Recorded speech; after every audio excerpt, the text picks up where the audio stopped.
ಎಲ್ಲ ವೀಕ್ಷಕರಿಗೆ ನಮಸ್ಕಾರ. ನಮ್ಮ ಯೂಟ್ಯೂಬ್ ಚಾನೆಲ್ಗೆಲ್ರಿಗೂ ಸ್ವಾಗತ.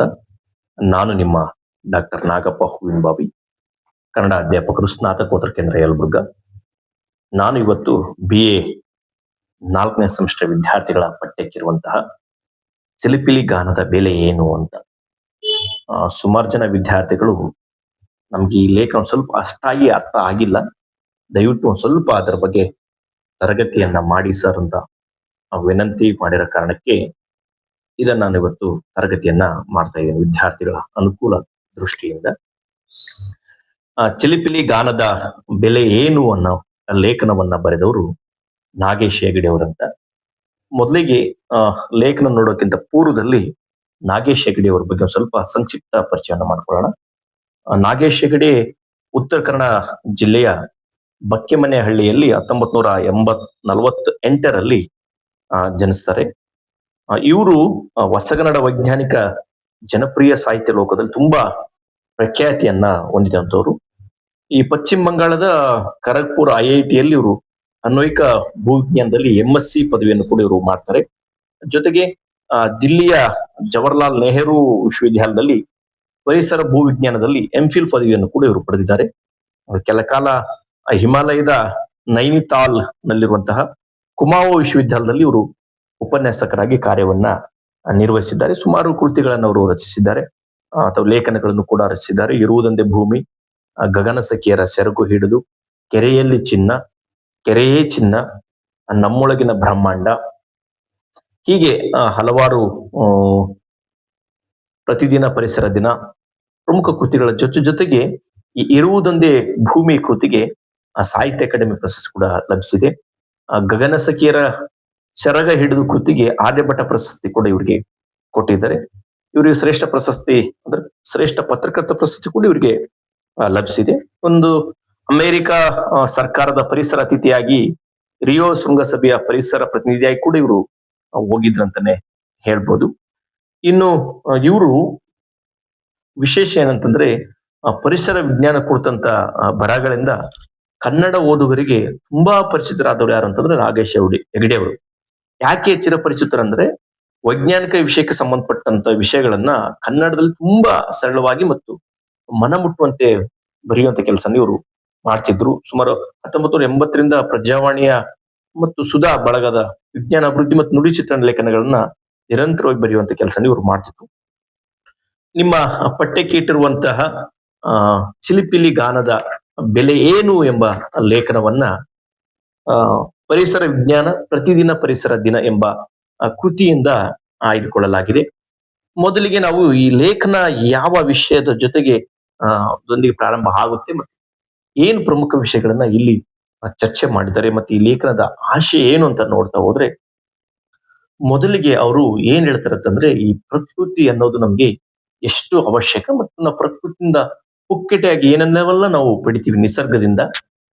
ಆದ್ರೆ ಆ ನಿಸರ್ಗದ ಹೊರತಾಗಿ ಆಧುನಿಕ ಜಗತ್ತಿನಲ್ಲಿ ನಾವು ನಿಸರ್ಗದಿಂದ ಹೇಗೆ ದೂರ ಆಗ್ತಿದೀವಿ, ಆ ಕಾರಣಕ್ಕೆ GDP ಪ್ರಗತಿ ಕಾರಣಕ್ಕೆ ಅಥವಾ ಅಭಿವೃದ್ಧಿ ಕಾರಣಕ್ಕೆ ನಾವು ನಿಸರ್ಗದಿಂದ ಆಧುನೀಕರಣಕ್ಕೆ ಹೇಗೆ ಹೋಗ್ತಾ ಇದ್ವಿ, ಆಧುನೀಕರಣದಿಂದ ನಮ್ಮಲ್ಲಿ ಏನೆಲ್ಲ ತಲ್ಲಣಗಳಾಗ್ತಿದ್ದೇವೆ, ಮತ್ತೆ GDP ಅಂದ್ರೆ ಏನು, ಆ GDPಯಲ್ಲಿ ಕೇವಲ ನಾವು ಗೂಡ್ಸ್ ಮತ್ತು ಸರ್ವಿಸ್ ಅನ್ನು ಮಾತ್ರ ಪರಿಗಣಿಸ್ತಾ ಇದೀವಿ, ಅದರ ಆಚೆ ನೈಸರ್ಗಿಕ ಸಂಪನ್ಮೂಲಗಳನ್ನು ಕೂಡ ನಾವು ಪರಿಗಣಿಸಬೇಕು.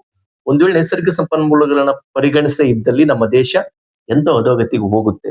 ಆದ್ರೆ ಬೇರೆಲ್ಲ ರಾಷ್ಟ್ರಗಳು, ಭಾರತವನ್ನು ಹೊರತುಪಡಿಸಿ ಬೇರೆಲ್ಲ ಅಂತಾರಾಷ್ಟ್ರ ರಾಷ್ಟ್ರಗಳೆಲ್ಲ GDPಯಲ್ಲಿ ಪ್ರಕೃತಿಯನ್ನ ಪರಿಗಣಿಸಿದ ಕಾರಣಕ್ಕೆ ಅಭಿವೃದ್ಧಿಯಲ್ಲಿ ಮುಂದೆ ಸಾಗಿದ್ದಾವೆ. ಅದಕ್ಕೆ ಸುಮಾರು ದೇಶಗಳ ಉದಾಹರಣೆಯನ್ನು ಕೂಡ ಈ ಲೇಖನದಲ್ಲಿ ಕೊಟ್ಟಿದ್ದಾರೆ. ಅದರ ಜೊತೆಗೆ ಮುಂದುವರೆದು ನಾವು ರಾಷ್ಟ್ರದ ಉತ್ಪನ್ನದಲ್ಲಿ ಯಾಕೆ ನಿಸರ್ಗಿಕ ಅಥವಾ ಸಂಪನ್ಮೂಲಗಳನ್ನ, ಮಾನವ ಸಂಪನ್ಮೂಲಗಳನ್ನ ನಾವು ಯಾಕೆ ಪರಿಗಣಿಸಬೇಕು, ಯಾಕೆ ಕೂಡ ನಾವು ಗೂಡ್ಸ್ ಸರ್ವಿಸ್ ಅನ್ನ ಅಷ್ಟೇ ನಾವು ಪರಿಗಣಿಸೋದಷ್ಟೇ ಅಲ್ಲ, ಪ್ರಕೃತಿಯನ್ನು ನಾವು ಪರಿಗಣಿಸೋದ್ರಿಂದ ನಮ್ಮ ದೇಶದ ಅಭಿವೃದ್ಧಿ ಪಥಕ್ಕೆ ತುಂಬಾ ಅನುಕೂಲಕಾರಿ ಅಂತ ಅವರು ಹೇಳ್ತಾರೆ. ಮತ್ತೆ ಕೊನೆಯದಾಗಿ GDP ಜೊತೆಗೆ ಒಂದು ಇಬ್ರು ಅಮೆರಿಕದ ವಿಜ್ಞಾನಿಗಳು GNP ಅಂತ ಹೊಸ ಒಂದು ದೇಶದ ಅಭಿವೃದ್ಧಿಯ ನಿವ್ವಳವನ್ನು ಅಳೆಯುವಂತ ಪದ್ಧತಿಯನ್ನು ಜಾರಿಗೆ ತರ್ತಾರೆ. ಇವೆಲ್ಲ ಪ್ರಮುಖ ಚರ್ಚೆ ಇಟ್ಕೊಂಡು ಸುಸ್ಥಿರ ಅಭಿವೃದ್ಧಿ ಇವೆಲ್ಲವನ್ನು ಚರ್ಚೆ ಇಟ್ಕೊಂಡು ಈ ಲೇಖನ ಒಳಗೊಂಡಿದೆ. ಬಹಳ ಮುಖ್ಯವಾಗಿ ಯಾಕೆ ಲೇಖನದಲ್ಲಿ ಮೊದಲಿಗೆ ನಿಸರ್ಗದ ಬಗ್ಗೆ ನಾಗೇಶ್ ಹೆಗಡೆ ಅವರು ಹೇಳ್ತಾರೆ ಅಂದ್ರೆ, ನಾಗೇಶ್ ಹೆಗಡೆ ಅವರು ನಿಸರ್ಗ ಬಗ್ಗೆ ಇರುವಂತ ವಿಶೇಷ ಆಸಕ್ತಿ ನೋಡಿ. ಶೀರ್ಷಿಕೆನೇ ಎಷ್ಟು ಚೆನ್ನಾಗಿದೆ, ಚಿಲಿಪಿಲಿ ಗಾನದ ಬೆಲೆ ಏನು ಅಂತ. ನಾವು ದಿನ ಬೆಳಗಾದ್ರೆ ಅಥವಾ ಸಾಯಂಕಾಲದ ಸಮಯಕ್ಕೆ ಈ ಚಿಲಿಪಿಲಿ ಗಾನವನ್ನ ಕೇಳ್ತಿರ್ತೀವಿ. ಆ ಚಿಲಿಪಿಲಿ ಗಾನದ ಬೆಲೆ ನಮ್ಗೆ ಇನ್ನುವತ್ತವರೆಗೂ ಗೊತ್ತೇ ಇಲ್ಲ. ಯಾಕಂದ್ರೆ ಅಷ್ಟು ಬೆಲೆಯನ್ನ ನಾವು ಕೆಟ್ಟದಕ್ಕೆ ಹಣವನ್ನ ಕೊಟ್ಟು ನಾವು ಪಡಿತಾ ಇದ್ವಿ. ಒಳ್ಳೇದನ್ನ ಉಚಿತವಾಗಿ ಸಿಗ್ತಿದ್ರು ಕೂಡ ಅದರ ಬೆಲೆ ಅಂತ ನಮ್ಗೆ ಗೊತ್ತಾಗ್ತಿಲ್ಲ. ಆದ್ರೆ ನಿಜವಾದ ಬೆಲೆ ಏನು ಅನ್ನೋದನ್ನ ಪರಿಚಯಿಸುವಂತ ಕೆಲಸ ಇಡೀ ಲೇಖನದ ಮುಖಾಂತರ ನಾಗೇಶ್ ಹೆಗಡೆ ಅವರು ಮಾಡಿದ್ದಾರೆ. ಮೊದಲಿಗೆ ಅವರು ಪ್ರಕೃತಿ ಬಗ್ಗೆ ಹೇಳ್ತಾರೆ. ಯಾಕಂತಂದ್ರೆ ಈ ಹಿಂದೆ ನಾವು ಪ್ರಕೃತಿಯಿಂದ ಸುಮಾರು ಸಂಪನ್ಮೂಲಗಳನ್ನ ಪುಕ್ಕಟೆಯಾಗಿ ನಾವೆಲ್ಲ ಪಡಿತಾ ಇದ್ವಿ ಮತ್ತು ದೊರೀತಾ ಇತ್ತು ಕೂಡ. ಆದ್ರೆ ಈ ನಿಸರ್ಗವನ್ನ ಹೆಚ್ಚಾಗಿ ನಾವು ಅವಾಗ ಅವಲಂಬಿಸಿದ್ವಿ, ನಿಸರ್ಗದಿಂದ ಹೊರತಾಗಿರ್ಲಿಲ್ಲ. ನಿಸರ್ಗವನ್ನ ಅವಲಂಬಿಸಿರೋ ಕಾರಣಕ್ಕೆ ಅದೆಲ್ಲ ನಮ್ಗೆ ಪುಕ್ಕಟೆಯಾಗಿ ದೊರೀತಾ ಇತ್ತು. ಆದ್ರೆ ಈ ಆಧುನಿಕ ಸಮಾಜದಲ್ಲಿ ಈ ಮನುಷ್ಯ ಏನ್ ಮಾಡಿದಂತಂದ್ರೆ ಕಳಪೆಗೆ ಹೆಚ್ಚು ಬೆಲೆ ಕೊಡಬೇಕಾದ ಸ್ಥಿತಿ ಬಂದಿದೆ. ಯಾಕೆ ಆಧುನಿಕ ಸಮಾಜದಲ್ಲಿ ಕಳಪೆಗೆ ಹೆಚ್ಚು ಬೆಲೆ ಕೊಡಬೇಕಾದ ಸಂದರ್ಭ ಬಂದಿದೆ ಅಂತಂದ್ರೆ, ಮನುಷ್ಯ ಆಧುನೀಕರಣದತ್ತ ದಾಪುಗಾಲನ್ನ ಹಾಕ್ತಿದ್ದಾನೆ. ಆಧುನೀಕರಣ ಅಂತ ಅಂದ್ರೆ ಆಧುನೀಕರಣ ಆಗ್ಬೇಕಂತಂದ್ರೆ ಎಷ್ಟೋ ನಗರಗಳು ಅಭಿವೃದ್ಧಿ ಆಗ್ಬೇಕಂದ್ರೆ ಹಳ್ಳಿಗಳನ್ನ ನಾವು ಬಲಿ ಬಿಡ್ತೀವಿ. ಈ ನಗರಗಳು ಯಾವ ಮಟ್ಟಕ್ಕೆ ಆಗ್ಬಿಟ್ಟವು ಅಂತಂದ್ರೆ ಈ ಸಿ ರೋಡ್ಗಳನ್ನ ಮಾಡ್ಕೊಂಡು ಟವರ್ಗಳನ್ನ ಇನ್ನೇನೋ ಆಧುನೀಕರಣದಿಂದಾಗಿ ಅಲ್ಲಿರುವಂತ ಪ್ರಕೃತಿಯನ್ನ ಹಾಳು ಮಾಡಿ, ಪ್ರಕೃತಿಯಲ್ಲಿರೋ ಕೆಟ್ಟದನ್ನ ಕಳಪೆಯನ್ನ ನಾವು ದುಡ್ಡು ಕೊಟ್ಟು ತಗೋಬೇಕಾಗಿದೆ. ಒಂದ್ ಕಾಲದಲ್ಲಿ ಉಚಿತವಾಗಿ ನಮ್ಗೆ ಏನೆಲ್ಲ ಸಿಗ್ತಿತ್ತು, ಗಾಳಿ, ನೀರು, ಬೆಳಕು, ಸೂರ್ಯೋದಯ, ಇನ್ನೇನನ್ನೋ ನಾವು ಉಚಿತವಾಗಿ ಪಡೆಯುವಂತ ಸ್ಥಿತಿ ಇತ್ತು. ಆದ್ರೆ ಇವತ್ತು ಕೆಟ್ಟದನ್ನು ಕೂಡ ದುಡ್ಡು ಕೊಟ್ಟು ತಗೊಳ್ಳುವಂತ ಸ್ಥಿತಿ ಬಂದಿದೆ. ಯಾಕೆ ಬಂದಿದೆ ಅಂತಂದ್ರೆ ಆಧುನೀಕರಣದಿಂದ, ಈ ಆಧುನಿಕ ಸಮಾಜದ ವರ್ತನೆಯಿಂದ. ಯಾಕಂತಂದ್ರೆ ಆಧುನಿಕ ಸಮಾಜದ ಆಧುನೀಕರಣ ದೇಶದ ಒಟ್ಟು ನಿವ್ವಳ ಉತ್ಪನ್ನವನ್ನ ವರ್ಷದಿಂದ ವರ್ಷಕ್ಕೆ ಹೆಚ್ಚಾಗ್ತಿದೆ. ದೇಶದ ಆಧುನೀಕರಣದಿಂದ ಜನರಲ್ಲಿ ಖುಷಿ ಪಡ್ತಾ ಇದ್ದಾರೆ. ಆದ್ರೆ ಒಂದು ರಾಷ್ಟ್ರದ ಪ್ರಗತಿಯನ್ನ GDP ಇಂದ ಅಳೆಯೋದು ದೊಡ್ಡ ಅಪರಾಧ ಅಂತ ಇಲ್ಲಿ ಹೇಳ್ತಾರೆ. ಇದೊಂದು ಅವೈಜ್ಞಾನಿಕವಾದದ್ದು ಅಂತ. ಕೇವಲ ಬರೀ GDP ಇಂದ ಅಷ್ಟೇ ದೇಶ ಅಭಿವೃದ್ಧಿ ಆಗಿರೋದು ತಪ್ಪು. ಯಾಕಂದ್ರೆ GDP ಹೆಚ್ಚಳ ಆದಷ್ಟು ಅಲ್ಲಿ ಪ್ರಜೆಗಳೇನಾಗ್ತದೆ, ನಿಸರ್ಗದಿಂದ ತುಂಬಾ ದೂರ ಆಗ್ತಾ ಹೋಗ್ತಾರೆ ಮತ್ತೆ ಅವ್ರ ಗುಣಮಟ್ಟ ಕುಸಿತಾ ಹೋಗ್ತಾ ಅಂತ ಹೇಳ್ತಾರೆ. ನೋಡಿ, ನಾವೆಲ್ಲ ತುಂಬಾ ಚರ್ಚೆ ಮಾಡುವಾಗ GDP ಹೆಚ್ಚಾಯ್ತಂದ್ರೆ ನಮ್ಮ ದೇಶದ ಪ್ರಗತಿ ಆಯ್ತು ಅಂತ ನಾವು ಖುಷಿ ಪಡ್ತಿರ್ತೀವಿ. ಆದ್ರೆ ನಿಜವಾಗ್ಲೂ ನಾವು ದೇಶದ ಪ್ರಗತಿಯನ್ನ GDP ಹೆಚ್ಚಳದಿಂದ ಅಳೆಯಕ್ಕೆ ಸಾಧ್ಯನೇ ಇಲ್ಲ. ಅದನ್ನ ಅಳೆಯೋದ್ರಿಂದ ಏನಾಗುತ್ತೆ ಅಂತಂತಂದ್ರೆ ಎಷ್ಟೋ ಜನ ಪ್ರಕೃತಿಯಿಂದ ದೂರ ಸರಿಬೇಕಾದ ಸ್ಥಿತಿ ಬರುತ್ತೆ. ಅವ್ರ ಬದುಕು ತುಂಬಾ ಕೆಟ್ಟ ಹೋಗುತ್ತೆ, ಕುಸ್ತೋಗುತ್ತೆ ಅಂತ ಹೇಳ್ತಾರೆ. ಹಾಗಾಗಿನೇ ಅವರು GDP ಯನ್ನ ಅಳೆಯುವಾಗ, ರಾಷ್ಟ್ರೀಯ ಉತ್ಪನ್ನ ಅಳೆಯುವಾಗ ಪ್ರಕೃತಿ ಅಥವಾ ನಿಸರ್ಗವನ್ನ ಪರಿಗಣಿಸಬೇಕು ಅಂತ ಹೇಳ್ತಾರೆ. ಯಾಕಂದ್ರೆ ರಾಷ್ಟ್ರೀಯ ನಿವ್ವಳ ಉತ್ಪನ್ನದ ಲೆಕ್ಕ ಹಾಕುವಾಗ ನಾವು ನಮ್ಮ ಜನ ಉತ್ಪಾದನೆ ಮಾಡುವಂತ ಸಾಮಗ್ರಿಗಳನ್ನ, ಸೇವೆಗಳನ್ನ ಮಾತ್ರ ನಾವು ಪರಿಗಣಿಸುವಂತ ಸಂಪ್ರದಾಯ ಅರ್ಥಶಾಸ್ತ್ರ ಮೊದಲಿಂದನೂ ಇದೆ. ಅಂದ್ರೆ ನಾವು GDP ನ ಅಳಿತೀವಿ ಅಂತ ಇಟ್ಕೊಳ್ಳಿ. ಆ GDP ನ ಅಳೆಯುವಾಗ ಒಬ್ಬ ವ್ಯಕ್ತಿ ಅಥವಾ ಮನುಷ್ಯ ಉತ್ಪಾದಿಸಿದಂತಹ ಸಾಮಗ್ರಿಗಳನ್ನ, ಸೇವೆಗಳನ್ನ ಮಾತ್ರ ನಾವು ಪರಿಗಣಿಸುವಂತ ಸಂಪ್ರದಾಯ ಮೊದಲಿನ ಅರ್ಥಶಾಸ್ತ್ರದಲ್ಲಿ ಇದೆ. ಆದ್ರೆ ಅದು ತಪ್ಪು ಮತ್ತು ಅವೈಜ್ಞಾನಿಕವಾದದ್ದು ಅಂತ ಹೇಳ್ತಾರೆ. ಯಾಕೆ ಅವೈಜ್ಞಾನಿಕವಾದದ್ದು ಅಂತಂತಂದ್ರೆ, ಪ್ರಕೃತಿಯಲ್ಲಿ ದೊರೆಯುವಂತ ಸಂಪನ್ಮೂಲ ಅಥವಾ ನಿಸರ್ಗದಲ್ಲಿ ದೊರೆಯುವಂತ ಸಂಪನ್ಮೂಲಗಳನ್ನು ಕೂಡ ನಾವು ರಾಷ್ಟ್ರೀಯ ನಿವ್ವಳ ಉತ್ಪಾದನೆಯಲ್ಲಿ ಅಥವಾ ಉತ್ಪನ್ನದಲ್ಲಿ ನಾವು ಅದನ್ನ ಪರಿಗಣಿಸಬೇಕು ಅಂತ ಅವ್ರು ಇಲ್ಲಿ ಹೇಳ್ತಾರೆ. ಯಾಕಂದ್ರೆ ಒಂದು ರಾಷ್ಟ್ರದ ಪ್ರಗತಿಯಲ್ಲಿ ನಿಸರ್ಗದ ಪಾತ್ರ ತುಂಬಾ ಇದೆ. ಆದ್ರೆ ಒಂದು ರಾಷ್ಟ್ರದ ಪ್ರಗತಿಯಲ್ಲಿ ನಿಸರ್ಗದ ಪಾತ್ರ GDP ಅಲ್ಲೆಗಳೆಯುವಂತ ಕೆಲಸನ ಇಲ್ಲಿ ಮಾಡಿದೆ. ಯಾಕಂದ್ರೆ ಈ ನಿಸರ್ಗದಲ್ಲಿನ ತಂಗಾಳಿ ನಮ್ಮ ಉಸಿರಾಟಕ್ಕೆ ಅಗತ್ಯವಾದಂತ ಸಾಮಗ್ರಿಯನ್ನ ಒದಗಿಸುತ್ತೆ.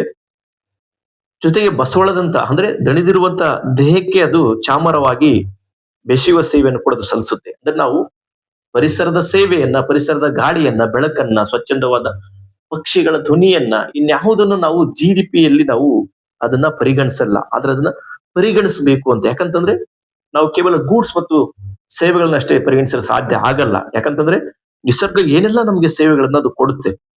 ಉದಾಹರಣೆ, ನಮ್ಗೆ ಉದ್ಯಮಿಗಳಿಗೆ ಬೇಕಾದಂತಹ ಪದಾರ್ಥಗಳನ್ನು ಕೂಡ ಒದಗಿಸುತ್ತದೆ, ಕಚ್ಚಾ ಪದಾರ್ಥಗಳನ್ನಾಗ್ಲಿ. ನಿರಂತರವಾಗಿ ನೀರನ್ನ ಒದಗಿಸುತ್ತೆ. ನೀರನ್ನ ಶುದ್ಧೀಕರಿಸುವಂತ ಕೆಲಸವನ್ನ ಪ್ರಕೃತಿ ಮಾಡುತ್ತೆ. ಕೊಳಚೆಯನ್ನ ಹೀರಿಕೊಂಡು ಸಂಸ್ಕರಣ ಮಾಡುತ್ತೆ ನಮ್ಮ ಪ್ರಕೃತಿ. ಸ್ಥಳೀಯ ಮತ್ತು ವಿಶ್ವ ಮಟ್ಟದಲ್ಲಿ ಹವಾಮಾನವನ್ನು ನಿಯಂತ್ರಿಸುವ ಕೆಲಸವನ್ನ ಪ್ರಕೃತಿ ಮಾಡುತ್ತೆ. ಆದ್ರೆ ಪ್ರಕೃತಿಯನ್ನ ಅಥವಾ ನಿಸರ್ಗವನ್ನ ನಾವು GDPಯಲ್ಲಿ ಪರಿಗಣಿಸಬೇಕು. ಒಂದ್ ವೇಳೆ ಪರಿಗಣಿಸದೇ ಇದ್ದಲ್ಲಿ ಮಾನವ ಅದರಿಂದ ತುಂಬಾ ದೂರ ಉಳಿದು ಅವನ ಜೀವನ ಕಳಪೆ ಮಟ್ಟಕ್ಕೆ ಹೋಗುತ್ತೆ ಅನ್ನೋದನ್ನ ಈ ಲೇಖನದಲ್ಲಿ ಹೇಳ್ತಾರೆ. ಮತ್ತೆ ಆಮೇಲೆ ಅವ್ರು ಇನ್ನೊಂದು ನೋಡಿ, ಇಲ್ಲಿ ವಿಶೇಷವಾಗಿ ಗಮನಿಸಬೇಕಾದ್ದು, ನಮ್ಮ ಆಸುಪಾಸಿನಲ್ಲಿರುವಂತ ಒಂದು ಸೆಗಣಿಯನ್ನು ಕೂಡ ನಾವು ನಿವ್ವಳ ಉತ್ಪನ್ನದಲ್ಲಿ ನಾವು ಸೇರಿಸಿಲ್ಲ. ಯಾಕೆ ಅಂತ, ನಿವ್ವಳ ಉತ್ಪನ್ನದಲ್ಲಿ ನಾವು ಸಗಣಿಯನ್ನು ಕೂಡ ನಾವು ಸೇರಿಸಬೇಕಾಗಿತ್ತು ಅಂತ. ಯಾಕಂದ್ರೆ ಆ ಸಗಣಿ ಅದೆಷ್ಟೋ ಕೋಟಿ ಜನರಿಗೆ ಏನ್ ಮಾಡಿದೆ ಅಂದ್ರೆ ಉಚಿತವಾದ ಇಂಧನವನ್ನು ಕೊಟ್ಟಿದೆ. ಆಮೇಲೆ ಆ ಗೊಬ್ಬರವನ್ನು ಕೊಟ್ಟಿದೆ. ಕೆಲಸವನ್ನು ನೀಡಿದೆ. ಏನೆಲ್ಲವನ್ನ ಆ ಸೆಗಣಿ ಮಾಡಿದೆ. ಆದ್ರೆ ಸೆಗಣಿಯನ್ನು ಕೂಡ ನಾವು ನಿವ್ವಳ ಉತ್ಪನ್ನದಲ್ಲಿ ಪರಿಗಣಿಸಿಲ್ಲ. ನಾವು ಪರಿಗಣಿಸಬೇಕು ಅನ್ನೋದನ್ನ ಇಲ್ಲಿ ನಾಗೇಶ್ ಹೆಗಡೆ ಅವರು ಲೇಖನ ಮುಖಾಂತರ ಹೇಳ್ತಾ ಹೋಗ್ತಾರೆ. ಜೊತೆಗೆ ಇಲ್ಲಿ ಏನ್ ಹೇಳ್ತಾರೆ ಅಂತಂದ್ರೆ ಪ್ರಕೃತಿಯನ್ನ, ನೈಸರ್ಗಿಕ ಸಂಪನ್ಮೂಲವನ್ನು ಸರಿಯಾಗಿ ಬಳಸಿಕೊಂಡು ದೇಶದ ಪ್ರಪಂಚದ ಉನ್ನತ ಸ್ಥಾನವನ್ನು ಪಡೆದ ಎಷ್ಟೋ ದೇಶಗಳನ್ನ ಉದಾಹರಣೆ ಕೊಡ್ತಾರೆ. ಉದಾಹರಣೆಗೆ ಅಮೆರಿಕದವರು ಆ ಬ್ರೆಜಿಲ್ ಮತ್ತು ಕೋಸ್ಟಾರಿಕಾದಲ್ಲಿ ತಮಗೆ ಬೇಕಾದಂತ ಮಾಂಸದ ದನಗಳನ್ನ ಬೆಳೆಸ್ತಾರೆ. ಜಪಾನಿಯರು ಮಲೇಷ್ಯಾದಲ್ಲಿ ತಮಗೆ ಬೇಕಾದಂತ ಹಸುಗಳನ್ನ ಬೆಳೆಸ್ತಾರೆ. ಜರ್ಮನಿ, ಫ್ರಾನ್ಸ್ನವರು ತಮ್ಮ ಪ್ಲಾಸ್ಟಿಕ್ ಕೊಳೆಗಳನ್ನ ಆಫ್ರಿಕಾ ದೇಶಗಳಿಗೆ ರವಾನಿಸ್ತಾರೆ. ಹಾಲೆಂಡ್ನವರು ತಮ್ಮ ಹೂದೋಟಗಳಿಗೆ ಸುರಿದ ವಿಷರಸಗಳಿಂದ ರೋಷ ಹೋಗಿ ಈಗ ನಮ್ಮೂರಿಗೆ ಅದ್ರ ಬಗ್ಗೆ ಅರಿವು ಮೂಡ್ತದೆ. ಅಂದ್ರೆ ಬೇರೆ ದೇಶಗಳು ಪ್ರಕೃತಿಯನ್ನ ನಿವ್ವಳ ಉತ್ಪನ್ನದಲ್ಲಿ ಪರಿಗಣಿಸಿದ್ರೆ ಯಾಕೆ ನಮ್ಮ ದೇಶ ಯಾಕೆ ಪರಿಗಣಿಸಬೇಕು? ಯಾಕಂದ್ರೆ ಪ್ರಕೃತಿ ಸಲ್ಲಿಸುವಂತ ಸೇವೆ. ಅದ್ರಲ್ಲಿ ನೋಡು, ಸೆಗಣಿಯನ್ನು ಉದಾಹರಣೆ ಕೊಟ್ಟಿದ್ದಾರೆ. ಆ ಸೆಗಣಿಯನ್ನು ಕೂಡ ನಿವ್ವಳ ಉತ್ಪನ್ನದಲ್ಲಿ ಪರಿಗಣಿಸಬೇಕಾದ್ರೆ ಅದರಿಂದ ಎಷ್ಟೋ ನಮಗೆ ಅನುಕೂಲಕರವಾಗಿದೆ ಅನ್ನೋದನ್ನ ಅವರು ಈ ಲೇಖನದಲ್ಲಿ ಹೇಳ್ತಾರೆ. ಮುಂದವರು ವರೆದು ಒಂದು ಮಾತು ಹೇಳ್ತಾರೆ, ಸುಸ್ಥಿರ ಅಭಿವೃದ್ಧಿ ಬಹಳ ಮುಖ್ಯ. ಸುಸ್ಥಿರ ಅಭಿವೃದ್ಧಿ ಅಂತಂದ್ರೆ ಇಂದಿನ ಸಂಪನ್ಮೂಲ ಮುಂದಿನ ತಲೆಮಾರು ಕೂಡ ತಲುಪಿಸುವ ಮಟ್ಟಕ್ಕೆ ನಾವು ಅದನ್ನ ಕಡಿಮೆ ಮಿತವಾಗಿ ಬಳಸಬೇಕಂತ. ಮಿತವಾಗಿ ಬಳಸ್ತಾ ಇದ್ರೆ ಸುಸ್ಥಿರ ಅಭಿವೃದ್ಧಿ ಆಗಕ್ಕೆ ಸಾಧ್ಯ ಇಲ್ಲ. ಯಾಕಂದ್ರೆ ಮುಂದಿನ ತಲೆಮಾರಿಗೆ ಅದು ತಲುಪ್ಸಕ್ ಆಗಲ್ಲ. ಆ ಕಾರಣಕ್ಕೆ ಈ ಸುಸ್ಥಿರ ಅಭಿವೃದ್ಧಿ ಸರಿಯಾದ ರೀತಿಯಲ್ಲಿ ಸಾಗ್ಬೇಕಂತಂದ್ರೆ ನಿಸರ್ಗ ನಮ್ಗೆ ಸಮತೋಲನದಲ್ಲಿ ಇರ್ಬೇಕು ಅಂತ. ಆ ಕಾರಣಕ್ಕೆ ನಾವು ನಿಸರ್ಗವನ್ನ ಕಾಪಾಡೋ ಜೊತೆಗೆ ಅದನ್ನ GDP-ಯಲ್ಲಿ ಪರಿಗಣಿಸಬೇಕು ಅನ್ನೋದನ್ನ ಅವ್ರು ಹೇಳ್ತಾರೆ. ಅಂದ್ರೆ ಅಭಿವೃದ್ಧಿಯ ನಿಜವಾದ ಚಿತ್ರಣ ಸಿಗುವಂತ ಹೊಸ ಸಾಧನ ಸೂಚ್ಯಂಕವನ್ನ GDP-ಯನ್ನು ಹೊರತುಪಡಿಸಿ ಅರ್ಥಶಾಸ್ತ್ರಜ್ಞ ಹೊಸದನ್ನ ಒಂದು ಪ್ರಯೋಗ ಮಾಡಕ್ ಪ್ರಯತ್ನ ಮಾಡ್ತಾರೆ ಅವರು.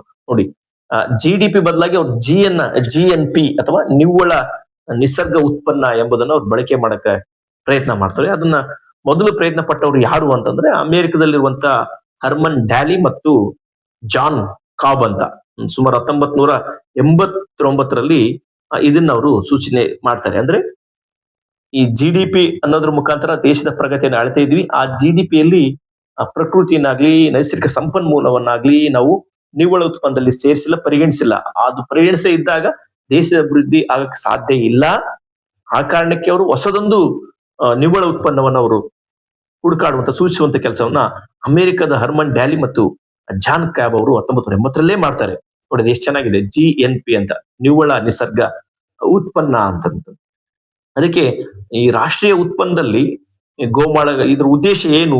ಯಾವ್ದ್ರದ್ದು GNP-ಯ ಉದ್ದೇಶ ಏನಂತಂದ್ರೆ ರಾಷ್ಟ್ರೀಯ ಉತ್ಪನ್ನದಲ್ಲಿ ಗೋಮಾಳಗಳನ್ನ ನಾಶ ಮತ್ತು ಅರಣ್ಯ ನಾಶ, ಮಾಲಿನ್ಯ ಅಭಿವೃದ್ಧಿ, ನಿಸರ್ಗದ ವಿರುದ್ಧದ ಅಪರಾಧ ಸಂಖ್ಯೆಯನ್ನ ವಶ ಮಾಡುವಂತ ಕೆಲಸವನ್ನ ಈ GNP ಮಾಡುತ್ತೆ. ಈ GNP ಉದ್ದೇಶ ಅದೇ. ಅಂದ್ರೆ ನೋಡಿ, ಇದ್ರ ಉದ್ದೇಶಗಳು ನೋಡಿ ಹೆಂಗಿದೆ ನೋಡಿ. ಅಂದ್ರೆ ಅರಣ್ಯವನ್ನ ನಾಶ ಮಾಡಿದ್ರೆ ಮಾಲಿನ್ಯ ಆಗದಂತೆ ತಡೆಯೋದಾಗ್ಲಿ, ನಿಸರ್ಗದ ವಿರುದ್ಧ ಜನ ತೆಗೆದುಕೊಳ್ಳುವಂತ ಅಪರಾಧಗಳನ್ನ ತಡೆಯುವಂತ ಕೆಲಸವನ್ನ ಈ GNP ಮಾಡುತ್ತೆ. ಅಂದ್ರೆ ನಮ್ಗೆ ಇಡೀ ಜಗತ್ತಿನಲ್ಲಿ ಏನೇ ನಮ್ಮ ಬದಲಾವಣೆಗಳು, ಅಭಿವೃದ್ಧಿಗಳಾದ್ರೆ ಅದಕ್ಕೆ ಮೂಲ ಸಂಪನ್ಮೂಲ ಪ್ರಕೃತಿ, ನಿಸರ್ಗ. ಪ್ರಕೃತಿ ನಿಸರ್ಗವನ್ನೇ ಕಾಯ್ಕೊಂಡಿಟ್ಟಾಗ ಸರಿಯಾಗಿ ನಾವು ಸಾಮಾನ್ಯವಾಗಿ ನಮ್ಮ ದೇಶದ ಅಭಿವೃದ್ಧಿ ಆಗಕ್ಕೆ ಸಾಧ್ಯ ಅನ್ನೋ ಕಾರಣಕ್ಕೆ ಅದರ GDP-ಯ ಪರ್ಯಾಯವಾಗಿ ಅದ ಬದಲಾಗಿ GNP ಅನ್ನೋ ಒಂದು ಉತ್ಪನ್ನವನ್ನ ಜಾರಿ ತರುವಂತ ಕೆಲಸವನ್ನ ನಮ್ಗೆ ಅಮೆರಿಕದವರು ಇಬ್ರು ಶಾಸ್ತ್ರಜ್ಞರು ಮಾಡ್ತಾರೆ. ಅದೇ ಈ GNP-ಯನ್ನ ಇಡೀ ಪ್ರಪಂಚದಲ್ಲಿ ಅಳವಡಿಸಿಕೊಂಡಂತ ದೇಶಗಳು ತುಂಬಾ ಉನ್ನತ ಸ್ಥಾನದಲ್ಲಿ ಇದಾವೆ. ಅದಕ್ಕೆ ಉದಾಹರಣೆಯಾಗಿ ನಮ್ಗೆ ಮೊದಲನೇ ಸ್ಥಾನದಲ್ಲಿ ಆಸ್ಟ್ರೇಲಿಯಾ ಇದೆ. ನೋಡಿ, ಈ GNP-ನ ಅಳವಡಿಸಿಕೊಂಡಂತಹ ರಾಷ್ಟ್ರಗಳು ಮೊದಲನೇ ಸ್ಥಾನದಲ್ಲಿ ಆಸ್ಟ್ರೇಲಿಯಾ ಇದೆ. 2ನೇ ಸ್ಥಾನದಲ್ಲಿ ಕೆನಡಾ, ಲಕ್ಸಂಬರ್ಗ್ ಇರ್ಬೋದು, ಸ್ವಿಟ್ಜರ್ಲ್ಯಾಂಡ್ ಮತ್ತು ಜಪಾನ್.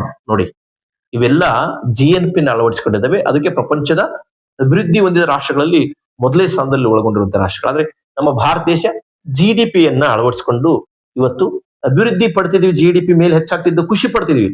ಆದ್ರೆ ಆ GDP-ಯಲ್ಲಿ ಇವತ್ತುವರೆಗೂ ನಾವು ಪ್ರಕೃತಿಯನ್ನ ಏನು ದೇಶದ ಅಭಿವೃದ್ಧಿ, ರಾಷ್ಟ್ರ ಅಭಿವೃದ್ಧಿ ನಾವು ಅದರ ಉತ್ಪನ್ನವಾಗಿ ನಾವು ಪರಿಗಣಿಸಿಲ್ಲ. ಆ ಕಾರಣಕ್ಕೆ ಇವತ್ತು ನಮ್ಮ ದೇಶ ಹಿಂದುಳಿಯ ಕಾರಣ ಅನ್ನೋದನ್ನ ನಮ್ಗೆ ನಾಗೇಶ್ ಅವರು ಈ ಲೇಖನದವರು ಹೇಳ್ತಾರೆ. ಆಮೇಲೆ ಅವರು ಇದ್ರ ಜೊತೆಗೆ ಒಂದು ಚರ್ಚೆ ಮಾಡ್ತಾರೆ. ನಾವು ಬರೀ ಇಲ್ಲಿವರೆಗೂ ನೈಸರ್ಗಿಕ ಸಂಪನ್ಮೂಲ ಬಗ್ಗೆ ಚರ್ಚೆ ಮಾಡಿದ್ವಿ. ಅಂದ್ರೆ ಮಾನವ ಸಂಪನ್ಮೂಲ ಕೂಡ ಬಹಳ ಮುಖ್ಯ ಅಂತಂದು. ಅದಕ್ಕೆ ವಿಶ್ವ ಬ್ಯಾಂಕ್ ಪರಿಗಣನೆಯಲ್ಲಿ ಮಾನವ ಸಂಪನ್ಮೂಲಕ್ಕೆ ಹೊಸ ಅರ್ಥವನ್ನ ಕಲ್ಪಿಸುವಂತ ಕೆಲಸ ಮಾಡಿದ್ದಾರೆ. ಅಂದ್ರೆ ಇಡೀ ದೇಶದ ಅಭಿವೃದ್ಧಿ ಆಗ್ಬೇಕಂದ್ರೆ ಅಲ್ಲಿ ಕೇವಲ ಗೂಡ್ಸ್ ಮತ್ತು ಸರ್ವಿಸ್ ಗಳಿದ್ರೆ ಸಾಕಾಗಲ್ಲ. ಅದರ ಜೊತೆಗೆ ನೈಸರ್ಗಿಕ ಸಂಪನ್ಮೂಲ ಮತ್ತು ಮಾನವ ಸಂಪನ್ಮೂಲ ಕೂಡ ಅಷ್ಟೇ ಅಗತ್ಯ ಆಗುತ್ತೆ. ಯಾಕಂತಂದ್ರೆ ಆ GDPಯಲ್ಲಿ ನೈಸರ್ಗಿಕ ಸಂಪನ್ಮೂಲವನ್ನು ಅಲ್ಲಿ ಪರಿಗಣಿಸಿರ್ಲಿಲ್ಲ. ಪರಿಗಣಿಸಿದ್ರೆ ಯಾವ ಮಟ್ಟಕ್ಕೆ ನಮ್ಮ ಮಾನವನ ಜೀವನ ಕುಸಿದು ಹೋಗುತ್ತೆ ಅನ್ನೋದನ್ನ ಅವ್ರು ಹೇಳ್ತಾರೆ.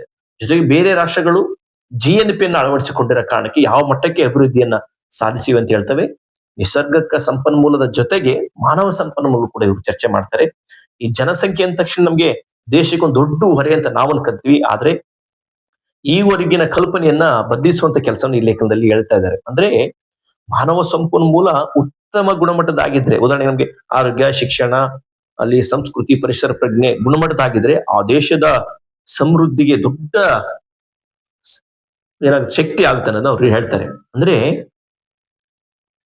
ಇಡೀ ಲೇಖನದಲ್ಲಿ ನಾವು ನೋಡಿದಾಗ ಸಾಮಾನ್ಯ ಒಂದು 5 ಪಾಯಿಂಟ್ಸ್ ಅನ್ನು ನಾವು ಗಮನದಲ್ಲಿ ಬಹಳ ಪ್ರಮುಖ ಅಂತಂದ್ರೆ, ನಮ್ಮ ಪ್ರಕೃತಿ ಅಂದ್ರೆ ಈ ಹಿಂದೆ ಕೊನೆಗೆ ಅವರು ಈ ಲೇಖನದಲ್ಲಿ ಮತ್ತೊಂದು ಕೊನೆಗೆ ಒಂದು ವಿಷಯ ಹೇಳ್ತಾರೆ. ಅಂದ್ರೆ ಹಿಂದಿನ GDP ಇಂದ ಏನೆಲ್ಲ ನ್ಯೂನತೆಗಳಾಗಿದಾವೆ ಅಂತ ಹೇಳ್ತಾರೆ.